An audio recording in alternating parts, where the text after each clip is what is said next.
शब्दों पे अटक गया था गाना, संगीतकार ने कर दिए थे हाथ खड़े। रफ़ी साहब ने कैसे बदल दी थी इस गाने की तकदीर। दरअसल मैं जिस गाने की आज बात कर रहा हूँ, ये गाना ओरिजिनल था ही नहीं। क्या था इस गाने का पूरा किस्सा, कौन सा ये गाना था, जिसके बारे में बात करेंगे। दोस्तों चैनल पर नहीं तो चैनल को सब्सक्राइब कर लीजिएगा, बेल आइकन भी प्रेस कर लीजिएगा ताकि नोटिफिकेशन आप तक पहुँचती रहे। नमस्कार, मैं महेश कोहली बॉलीवुड संगीत के सफ़र से। दोस्तों मैं जिस गीत की बात कर रहा हूँ, इस गीत के संगीतकार थे रवि बहुत ही टैलेंटेड संगीतकार। रफ़ी साहब के साथ इन्होंने एक से एक नायाब गाने दिए। रफ़ी साहब पर इनको बहुत विश्वास था और इस गाने को लिखा साहिर लुधियानवी साहब ने। Sahir Ludhianvi talented, legendary lyricist, शायर। जी हाँ, ये फिल्म थी 1965 में फिल्म आई थी, फिल्म थी काजल। इसकी एक बहुत मशहूर गज़ल है, ये जुल्फ अगर खुल के बिखर जाए तो अच्छा। इसके बारे में बहुत से किस्से हैं, बहुत सी बातें हैं। कहते हैं क्या, सच में रफ़ी साहब ने एक लाइन को गा कर के इस गज़ल की तकदीर बदल दी थी। ये लाइन थी तो अच्छा।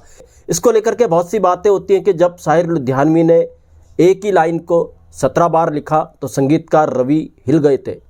उनको ये लाइन शायद अच्छी नहीं थी, वो इसमें चेंजेस चाहते थे जिसे साहिर लुधियानवी ने करने से मना कर दिया था।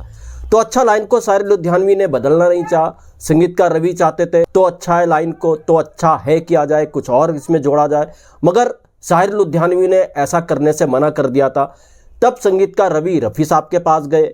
रफ़ी साहब ने संगीतकार रवि को कहा, अरे घबराने की ज़रूरत नहीं है, ये लाइनें जैसी हैं वैसी रहने दो, अलग मैं इसे इस तरीके से गाऊंगा कि ये गाना ही बदल जाएगा, तुम चिंता मत करो। तो खैर फिर ये गाना कंपोज होता है, ये जुल्फ अगर खुल के बिखर जाए तो अच्छा गाना क्या, ये गज़ल थी। और फिर रफ़ी साहब तो अच्छा लाइन को अलग अलग तरीके से गा करके बदल देते हैं, इस गाने को टेंशन दूर कर देते हैं संगीतकार रवि की, और इस तरह से ये गाना, ये गीत, ये गज़ल अमर हो जाती है। जी हाँ दोस्तों, रफ़ी साहब ने तो अच्छा लाइन को बार बार गा करके वाकई इस गज़ल को बदल दिया था, ऐसा अंदाज दिया था कि सदियों तक याद रहेगा। मगर क्या इसमें साहिर लुधियानवी साहब की गलती थी? बिल्कुल नहीं। अगर आप गौर करेंगे दोस्तों, कहते हैं ये गज़ल फिल्म में 3 बार आई है, मैंने फिल्म नहीं देखी सॉरी, मगर ये ज़रूर है जब ये गज़ल शुरू होती है, ये जुल्फ अगर खुल के बिखर जाए तो अच्छा, इससे पहले 3 शेर ज़रूर आते हैं। वो इस तरह से थे, महफिल में तेरी यूं ही रहे जश्न चरागां, आँखों में ही ये रात गुजर जाए तो अच्छा। और फिर दूसरा शेर था, जाकर तेरी महफिल से कहाँ चैन मिलेगा, अब अपनी जगह अपनी खबर जाए तो अच्छा। और तीसरा शेर इस गज़ल के शुरू होने से पहले ये था, जिस सुबह की तकदीर में लिखी हो जुदाई, उस सुबह से पहले कोई मर जाए तो अच्छा। तो 3 शेर इस गज़ल से पहले आते हैं, तो अच्छा। तो जाहिर सी बात है, तो अच्छा है जो शब्द आता है इसमें 3 ही बार आता है। जब गज़ल शुरू होती है, ये जुल्फ अगर खुल के बिखर जाए तो अच्छा, इस रात की तकदीर संवर जाए तो अच्छा। देखिए यहाँ पर 2 बार तो अच्छा आते हैं।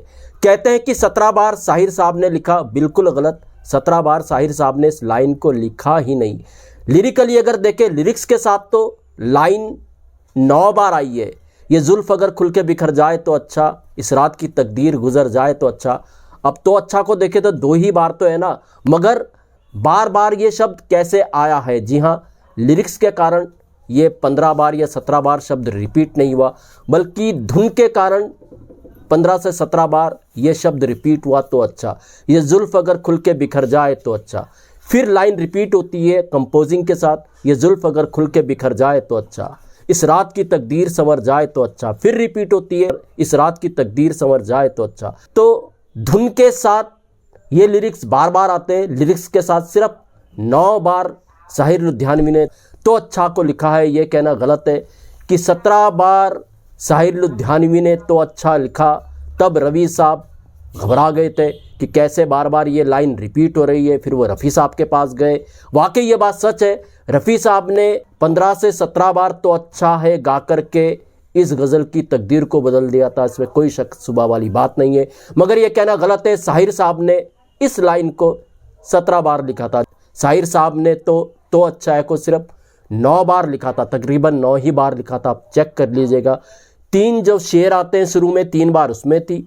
और ये जुल्फ अगर खुल के बिखर जाए तो अच्छा, जब ये गज़ल शुरू होती है तो बार बार जो रिपीटेशन होता, ये बोझ अगर दिल से उतर जाए तो अच्छा, इल्ज़ाम किसी और के सर जाए तो अच्छा, ये तो खैर एक ही बार थी लाइन, बाकी भी उसी तरह गुजर जाए तो अच्छा।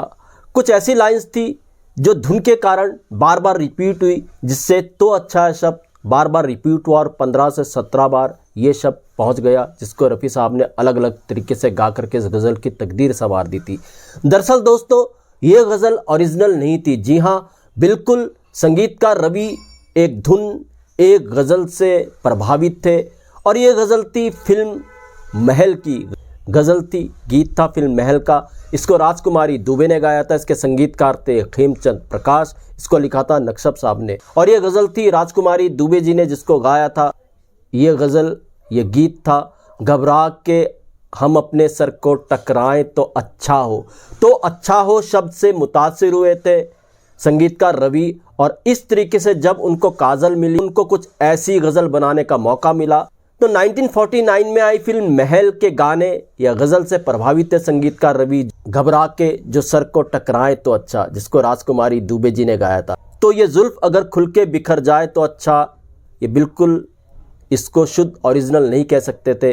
जी हाँ, ये कहीं ना कहीं कॉपी थी। तो दोस्तों ये था एक नायाब गाने का नायाब किस्सा। ऐसे किस्से मैं आपके लिए लेकर के आता रहूँगा। महेश कोहली को दीजिएगा इजाज़त। Good bye, good luck and take care.